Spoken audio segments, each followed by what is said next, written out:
BRS party senior నాయకులు ప్రకాష్ రెడ్డి గారు ఉన్నారు. ప్రకాష్ రెడ్డి గారు సీజ్ ఫైర్ కాల్పున విరమణ ఒప్పందంలో మోడీ అమెరికాకు తలొగ్గారని చెప్పేసి కాంగ్రెస్ పదే పదే ఆరోపిస్తున్న పరిస్థితి నిజమే అనుకోవచ్చా? కాంగ్రెస్ పార్టీకి ఇంకా ఏ ఇష్యూ లేదు.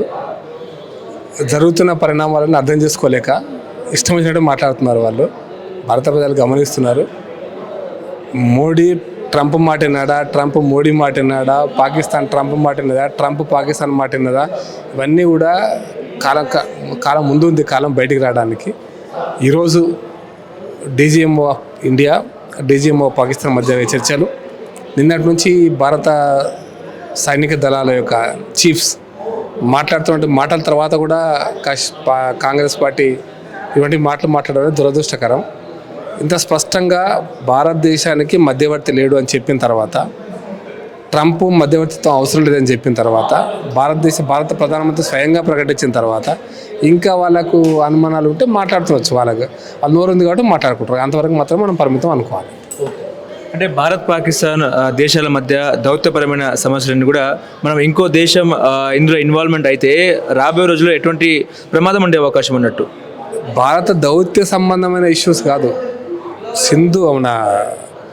సిమ్లా ఒప్పందం ప్రకారము 1972 సిమ్లా ఒప్పందం, దీంట్లో కశ్మీర్ సమస్యను బైలాటరల్గా పరిష్కరించుకుంటాము, రెండు దేశాల మధ్య ద్వైపాక్షిక చర్చలతో పరిష్కరించుకుంటాం అనేది పాయింట్. మిగతా అంశాల విషయంలో పొలిటికల్ డైలాగు వివిధ దేశాలతో ఉండదు అంటే ఉంటుంది. ఆ ఒక్క ఇష్యూ ఏదైతే ఉందో between India and Pakistan, Kashmir సమస్య ఉందో, ఈ కాశ్మీర్ సమస్య అంతర్జాతీయ సమస్య కాదు, మా రెండు దేశాలు చర్చించుకోవడం సిమ్లా ఒప్పందం చేసుకున్నారు. అది తప్ప రైట్ అనేటువంటి కూడా డిబేట్ జరగాలి వాళ్ళకి. అది కాంగ్రెస్ గవర్నమెంట్ కాలంలో చేసుకుంది, ఇందిరాగాంధీ కాలంలో చేసుకుంది. అది తప్ప రైట్ చర్చ జరగాలి ఈ రోజున. అప్పుడు అసలు పీఓకే దగ్గర సీజ్ ఫైర్ చేసినావు కదా, సీజ్ ఫైర్ యూనిలేటర్గా చేసినావు కదా, ఎవరి తల ఒగ్గి, ఎవరి భయానికి, ఎవరి ఒత్తిడికి తల ఒగ్గి నెహ్రూ ఆ రోజు జాగిల పడ్డాడు చెప్పాల్సి వస్తుంది.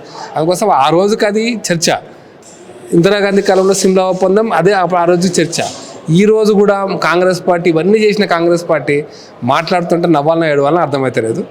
కాంగ్రెస్ పార్టీని ప్రజలు గమనిస్తున్నారు, ఎవరు ఎంత శక్తి ఉంటుందని గమనిస్తున్నారు. కాబట్టి మీరు చేసినటువంటి పనిని, మీరు చేసిన తప్పులను కప్పిపుచ్చుకోవడానికో, లేదా మీ కాంగ్రెస్ పార్టీ గతంలో చేసిందని ఇమేజ్ పెంచుకోవడానికి చేసేటువంటి ఒక కుటిల ప్రయత్నం తప్ప దీంట్లో వాస్తవాలు లేవు.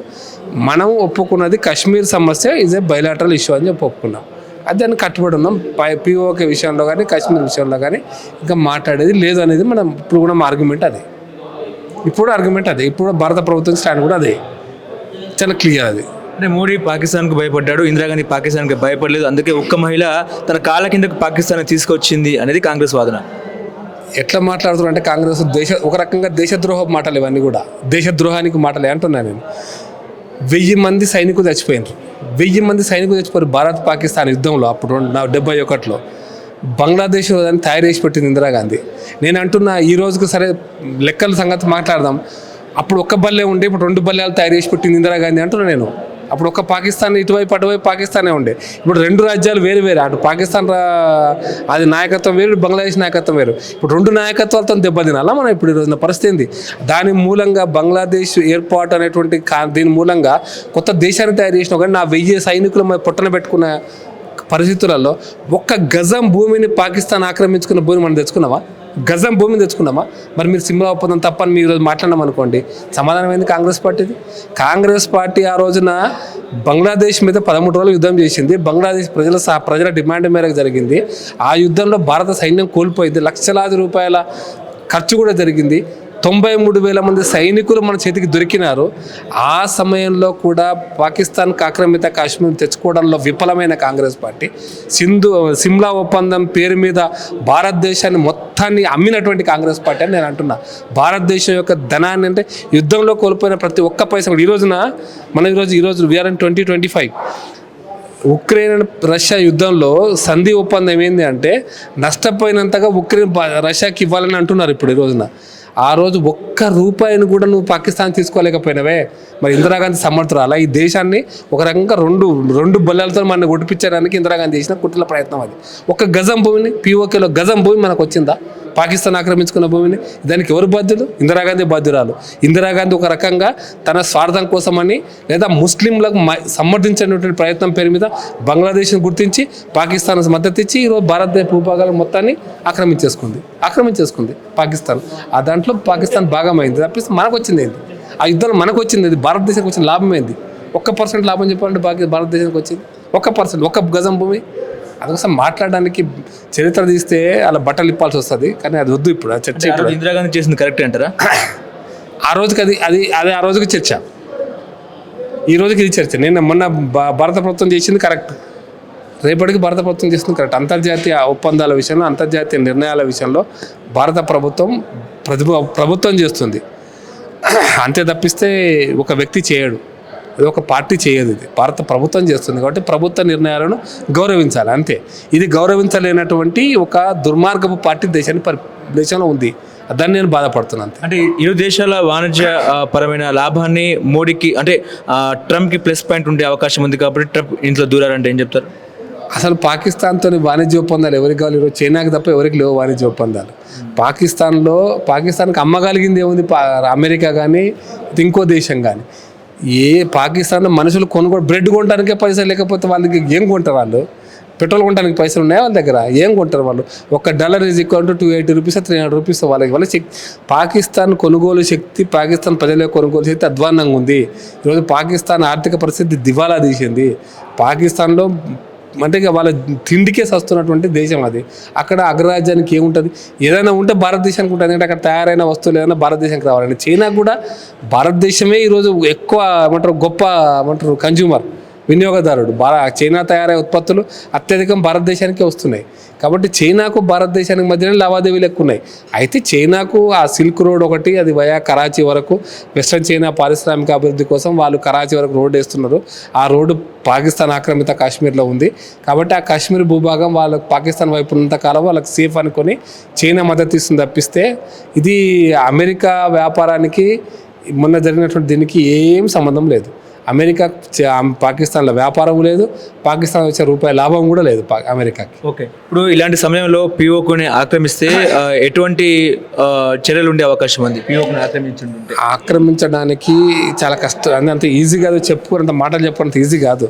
మనం చాలా చాలా చాలా సైన్యాన్ని మనం యుద్ధభూమిలో దించాలి, చాలా సైన్యం పోరాటం చేయాల్సి ఉంటుంది. అది ఎన్ని రోజుల పోరాటం అయితే కూడా మనం చెప్పలేము. ఇంకా పాకిస్తాన్కి అప్పుడు వాస్తవమైన యుద్ధంలోకి పోతే, ఇప్పుడు యుద్ధంలోకి పోలే. యుద్ధంలోకి పోయినప్పుడు ఏ దేశాలు ఎటువైపు వస్తాయో తెలియదు, అది ఏ రంగు తీసుకుంటుందో తెలియదు మనకు. ఆ రంగు ఇప్పుడు టర్కీ వచ్చింది, రేపు ఇంక ఇరాన్ ఏమని చేస్తుంది, ఇరాక్ ఏం చేస్తుంది, తుర్కిమెనిస్తాన్ ఏం చేస్తుంది, కజకిస్తాన్, అనేక ఆఫ్ఘనిస్తాన్ ఏం చేస్తుంది, అనేకమైనటువంటి భౌగోళికంగా కరెక్ట్ ఉన్న దేశాలు ఉన్నాయి. వాళ్ళందరూ ఏం చేస్తారనేది చాలా చాలా పెద్ద చర్చ, ఆ ఊహాజనితమైనటువంటి ప్రశ్న. అయితే మనం డిమాండ్ ఈ రోజు వరకు కూడా కాశ్మీర్ అనేటువంటిది అది అన్డిస్ప్యూటెడ్ ఇష్యూ, అది భారతదేశంలో భూభాగమే. ఎందుకంటే హరి సింగ్ ఎక్సెషన్ సంతకం పెట్టిన తర్వాత భారతదేశంలో భూభాగం అయింది. అది పాకిస్తాన్ అక్రమంగా ఆక్రమించుకుంది అనేటువంటిది మన ఆర్గ్యుమెంట్. అది యుఎన్ఓలో ఎందుకు లేపమని ఎవడు? అప్పుడు ఏ ప్రభుత్వం, ఏ అధికారం నీకు ఇస్తే యుఎన్ఓలోకి పోయినవారు జవహర్లాల్ నెహ్రూ గారు? అసలు పాకిస్తాన్ను మన దేశ భూభాగాన్ని ఆక్రమించుకోవడానికి అవకాశం ఇచ్చింది ఎవరు? అవకాశం ఇచ్చినటువంటి నెహ్రూయే కదా. మరి నెహ్రూ లెగసే కదా ఇందిరాగాంధీ, రాజీవ్ గాంధీ, రాహుల్ గాంధీ వీళ్ళందరూ కూడా. మరి ఆ నెహ్రూ అప్పచెప్పిన నెహ్రూ ఆ భూమిని మనం తెచ్చుకోవాలని కదా ఇప్పుడు ప్రజలు డిమాండ్ చేస్తున్నది. ప్రజల కోరిక కూడా అదే కదా. కాబట్టి కాంగ్రెస్ వాళ్ళకు నైతికమైన కాదు కదా, ఎట్లాంటి హక్కు కూడా లేదు. పాకిస్తాన్ ఆక్రమించుకోవడానికి అవకాశం ఇచ్చిందే నెహ్రూ కాంగ్రెస్ పార్టీ. ఆ తర్వాత గజం భూమి కూడా ఇంత పెద్ద సాక్రిఫైస్ చేసిన తర్వాత, 71లో ఇంత పెద్ద యుద్ధం జరిగిన తర్వాత గజం భూమిని భారతదేశాన్ని తెచ్చుకోలేకపోయిన అసమర్థ కాంగ్రెస్ పార్టీ ఇలా మాట్లాడితే అర్థమే లేదని చెప్పదలుచుకున్నాను. ఓకే, ఇప్పుడు కాల్పుల విరమణ ఒప్పందం, అదేవిధంగా ఆపరేషన్ సింధూర్పై మాకు అనుమానాలు ఉన్నాయి, వెంటనే పార్లమెంట్ సమావేశాలు కూడా ఏర్పాటు చేయాలని చెప్పేసి రాహుల్ గాంధీ అంటారు. ఇంతకుముందు కూడా మాట్లాడినారు సర్జికల్ స్ట్రైక్స్ మీద మాకు అనుమానాలు ఉన్నాయని. భారత సైనికులు ఇప్పుడు నిన్న భారత త్రివిధ దళాల సైన్యాధ్యక్షులు సైనికాధికారులు ప్రెస్కు పెట్టినారు. వాళ్ళని కూడా నమ్మవాను.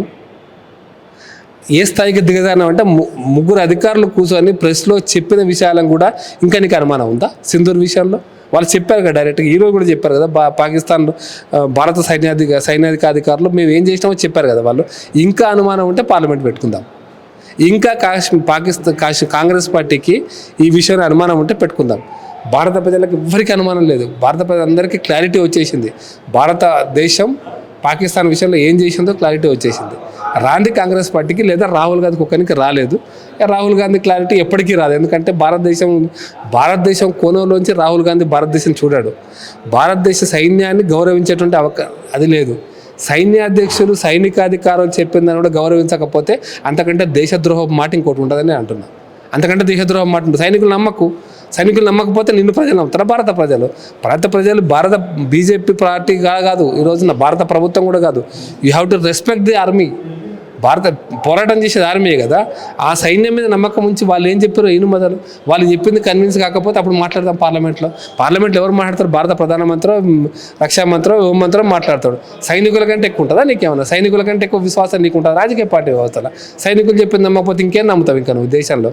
నువ్వు ఒక రకంగా ఇది దేశానికి వ్యతిరేకమైన మాట తప్పిస్తే, పాకిస్తాన్ అనుకూలమైన మాట తప్పిస్తే ఇంకోటి ఏం కాదు. ఏం జరిగిందో పార్లమెంట్ చెప్పంటే పార్లమెంట్లో సైనికాధికారులు చెప్తారా? కామన్ సెన్స్ ఉండాలి. లేదు ఉంటే అట్లెందుకు ఆ పార్టీ తగలబడుతుంది? ఇప్పుడు ఈ యుద్ధం అనేది పొలిటికల్ యూటర్న్ తీసుకునే అవకాశం ఉందంటారా? ఇప్పుడు యుద్ధం అంటూ ఇప్పటిదాకా జరగలే. ఇంకా పొలిటికల్ యూటర్న్ తీసుకునే అవకాశం లేదు. ఇప్పటిదాకా జరిగింది ఇక్కడ నుంచి ఒక తన్నా అంటాం కదా, ఒక ఉద్రిక్త వాతావరణం వచ్చింది. వాళ్ళు ఫైర్ చేసిండ్రు, మనము ఫైర్ చేసినాం, కౌంటర్ ఫైర్ చేసినాం, వాళ్ళ యొక్క డ్రోన్స్ పడగొట్టినాం, మనం మిసైల్స్ మనం ఫైర్ చేసినాము రిటాలియేషన్ కింద. అది రిటాలియేషన్ ప్రోగ్రామ్ కింద చూసుకోవాలా. అంతే తప్పిస్తే అది యుద్ధం స్టార్ట్ కాలేదు.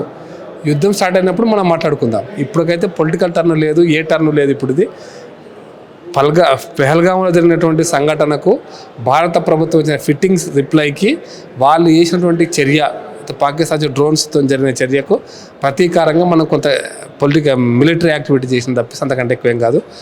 అయితే ఈ ఆపరేషన్ సింధూర్ అనేది ఉంటుంది ఇంకా ఉంది, అది ఆగిపోలేదు. ఎప్పటిదాకా అయితే పూర్తిగా ఈ సమస్య పరిష్కారం కాదు. మనం 3 డిమాండ్లు పెట్టినాం. ఒకటి, ఇప్పుడు ఎవరైతే తీవ్రవాదానికి పాల్పడుతున్నారో, తీవ్రవాదానికి గతంలో పాల్పడ్డారో వాళ్ళని మనకు అప్పగించాలని. 2, భారత ప్రభుత్వం ప్రకటించినట్టుగా ఇంకా ఫ్యూచర్లో ఇంకా రాబోయే రోజుల్లో ఎటువంటి తీవ్రవాద సంఘటన జరిగినా అది యుద్ధంగా భారత ప్రభుత్వం పరిగణిస్తుందని చెప్పేటటువంటి అంశం ఇది. ఈ రెండింటిని యాక్సెప్ట్ చేస్తే అప్పుడు మిగతా అంశాలు ముందుకు పోతాయి. మిగతా ఈ పాక్ ఆక్రమిత కాశ్మీర్ విషయం కావచ్చు, మిగతా అన్ని అంశాలు కూడా అవి రాజకీయ అంశాలు తప్పిస్తే ఇద్దరు సైనికాధికారులు మాట్లాడుకునే అంశాలు కాదు అవి. కాబట్టి ఈరోజు మాట్లాడుతున్న డీజీఎంఓ మాట్లాడుతున్న అంశాలు ఈ యుద్ధానికి ఈ యొక్క ఉద్రిక్త పరిస్థితికి సంబంధించినవి తప్ప ఆక్రమిత కాశ్మీర్కి సంబంధించి కానీ, సింధు జలాలకు సంబంధించి కానీ, లేకపోతే మన మధ్యలో వ్యాపార లావాదేవీల కోసం కానీ, వీసాల కోసం కానీ జరిగేటువంటి డిస్కషన్ కాదు ఈ రోజున. కాబట్టి దాన్ని ఆ కోణంలో చూడాలని చెప్పదలుచుకున్నాను. ఒకవైపు భారత్ పాకిస్తాన్ యుద్ధం జరుగుతుంటే ఇంకోవైపు ఏమో తెలంగాణలో అందాల పోటీలు నిర్వహిస్తున్నారు కాంగ్రెస్ ప్రభుత్వం. దాని గురించి ఏం చెప్తారు? నేను యుద్ధం అవుతుందని అంటలేను. కాబట్టి అందాల పోటీ నిర్వహించవద్దా, అందాల పోటీకి 200 కోట్లు ఖర్చు ఖర్చు పెట్టొద్దా, ఈ పోటీ ఖర్చు పెడుతుంటే రాష్ట్ర ప్రభుత్వం ఏం చేస్తుంది ప్రజలు గమనిస్తున్నారు. అది విచక్షణ కాంగ్రెస్ ప్రభుత్వం. అదే కాంగ్రెస్ ప్రభుత్వం విచక్షణ. నాకు ఉన్న సమాచారం ఏంటంటే, పేపర్లో వస్తున్న సమాచారం ప్రకారం అయితే 200 కోట్ల రూపాయల ధనాన్ని వాళ్ళు వినియోగిస్తున్నారు ఈ యొక్క అందాల పోటీల కోసం.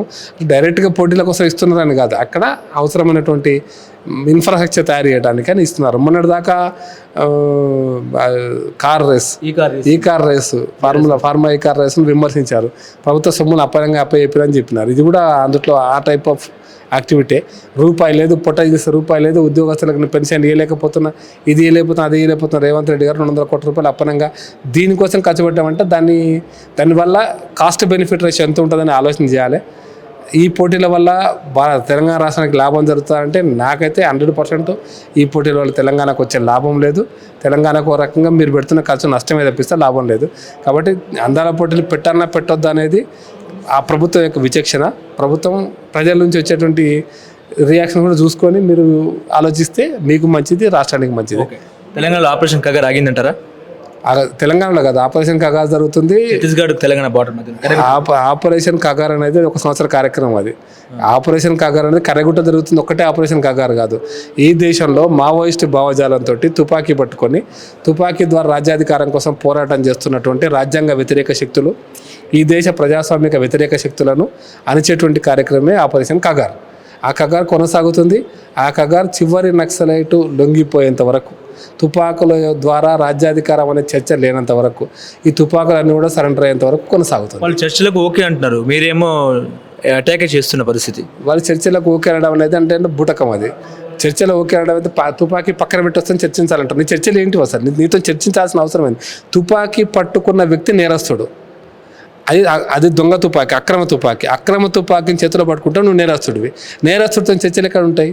తుపాకీ పక్కన పెట్టొస్తుంటే విడబెట్టి వస్తా తెలిస్తే చర్చలు ఎందుకు ఉంటాయి? తుపాకీ అసలు నేను విడిచిపెడుతున్నా అని సరెండర్ కాండి, అప్పుడు మిగతా విషయాలు మాట్లాడుకోవచ్చు. సరెండర్ కావడమే ఇప్పుడున్న మార్గం తప్పిస్తే చర్చలు ఏమని చర్చ పెట్టాలి? ఎర్రకోట మీద నీకు ప్రభుత్వం ఇవ్వమని పెట్టాలనా? నేను ప్రజాస్వామ్య వ్యవస్థలోకి వస్తున్నా. చర్చ అసలు నక్సలైట్ల కోసం నీ ఎజెండా ఏందో ఇప్పుడు దాకా చెప్పు. చర్చలు ఏంటివి? నీ ఎజెండా ఏందో చెప్పు. నీకు ఎజెండా ఏంది? నీ ఎజెండా అది చర్చలు అంటున్నావు. చర్చకి ఎజెండా ఉండాలి కదా. ఏంది ఎజెండా నక్సలైట్లది? మావోయిస్టుల ఎజెండా ఏం చెప్పండి ఇప్పుడు దాకా? ఏమీ లేదు. మావోయిస్టుల ఎజెండా ఏంటంటే మేము చర్చలకు వస్తున్నాం. ఏం చర్చలు? ఏం చేస్తావు చర్చలు? నా ఛత్తీస్గఢ్లో ఆదానికి అంబానీ కట్టబెడుతురు, ఇది చర్చనా? అది చర్చలకు ఎజెండానా? అంటే ఒక్క ఆదాని అంబానీలకు ఓన్లీ కర్రగుట్టలను లేకపోతే ఛత్తీస్గఢ్ ప్రాంతాల్లో ఉన్నటువంటి ఖనిజాలను కట్టబెడుతున్నారు. మన తెలంగాణలో ఉన్నటువంటి సింగరేణిది, లేకపోతే రాయలసీమలో ఉన్నటువంటి బయ్యారంది, కర్ణాటకలో ఉన్న బయ్యారంది, లేకపోతే ఇంకో మైకాది, ఇంకో బయలుడేలో ఉన్నటువంటి ఐరన్ ఓరు, ఇవన్నీ ఎవడికెవడు కట్టబెట్టిండు? కాంగ్రెస్ ప్రభుత్వ కాలం ఉన్నాయి కదా, దేశంలో 10 లక్షల కోట్ల రూపాయల నష్టం జరిగేటువంటి బొగ్గు గనులను ప్రైవేట్ వాళ్ళకి ఇచ్చింది. ఎవరి కాలంలో ఇచ్చారు? కాంగ్రెస్ వాళ్ళ కాలం ఉన్నాయి కదా. మరి దాన్ని ఎవడు కట్టబెట్టిండు? మాటలకు అర్థం లేదు. ఆదాని అంబానీకి ఇస్తారంటే ఎవరు ఇచ్చారు? ఆదాని అంబానీకి ఇస్తాం టెండర్ వేసారు ఏమన్నా? చర్చ దేని మీద అంటే ప్రభుత్వం ఒక నిర్ణయం తీసుకుంది, ఆ నిర్ణయాన్ని నిరసనగా పోరాటం జరుగుతుంది. ఆ పోరాటమే చర్చ. ప్రభుత్వం ఈ ఆదానికి అంబానీకి రాసి ఇచ్చేసిందా కర్రగుట్టలు మొత్తం అని? చర్చల ఎజెండా ఏంది? నక్సలైట్లకు క్లారిటీ ఉందా? వాళ్ళ నక్సలైట్లు అది ఎత్తుగడలో భాగం. అది ఇక వాళ్ళు సరెండర్ కావాల్సిన పరిస్థితి వచ్చింది. కాబట్టి నాయకులంతా సరెండర్ అవుతారు. సావరేవో పరిస్థితికి వచ్చినప్పుడు చర్చలు అనేటువంటి బహానా పెట్టి వాళ్ళు డ్రామా ఆడటం కోసం చేస్తున్న ప్రయత్నం ఇది. చర్చలకు అర్థం లేదు. చర్చలు ఎప్పుడంటే ఎజెండా ఫిక్స్ అయితే చర్చలు ఉంటాయి. ఎజెండా ఫిక్స్ కానప్పుడు చర్చలకు అర్థం లేదు. కగార్ అనేటువంటిది కొనసాగుతుంది. తుపాకీ పట్టుకున్నాడు భారత రాజ్యాంగం ప్రకారం, భారత శిక్షా స్మృతి ప్రకారం నేరస్తులతో చర్చించే ప్రసక్తే ఉండదు. ఏ ప్రభుత్వమైనా ఎవరైనా చర్చించాల్సి ఉండదు. తుపాకులు మేము వదిలిపెట్టేసినాము, తుపాకులకు మాకు సంబంధం లేదు, ప్రజా సమస్యల మీద ఉద్యమం జరుగుతున్నప్పుడు ఆ ఒక ఎజెండా పెట్టుకుని ఈ సమస్య మీద మేము చర్చించాలనుకుంటున్నామని చెప్తే దాని గురించి మాట్లాడవచ్చు. ఎజెండా ఏంది? భారత రాజ్యాంగం రద్దు చేయండి, ఎర్రకోట మీద మావోయిస్టు జెండా ఎగిరేయండి అంటే అది చర్చనా? అవకాశం ఇవ్వండి అడిగి పోవడానికి అది చర్చనా? చర్చలు దేని మీద చర్చలు? ఎజెండా లేనటువంటి చర్చలు ఉండవు. అదేదో అమాయకంగా మనల్ని అమాయకులు అనుకొని మాట్లాడుతున్నారు. చర్చల ఈ అర్బన్ నక్సల్స్ మాట్లాడుతున్న మాటలు కూడా అవి ఒక ఎత్తుగడలో మాటలే. చర్చ జరపాలి. అర్బన్ నక్సల్స్ చెప్పానంటే కూడా మాట్లాడుతారు కదా. చర్చలకు ఎజెండా అయ్యేది 1, 2, 3 ఇది మేము చర్చించాలనుకుంటున్నాం, ఇది మేము చర్చించాలనుకుంటున్నాం, ఇది మేము చర్చించాలనుకుంటున్నాం. 1, 2, 3, 4, 5, 10 చర్చలకు ఎజెండా ఉండాల్సింది. ఆ ఎజెండా ఏందో ఇప్పటిదాకా వాళ్ళు చెప్పారు. చర్చలు అనేటువంటిది అంబక్ స్టోరీ అని చెప్పారు.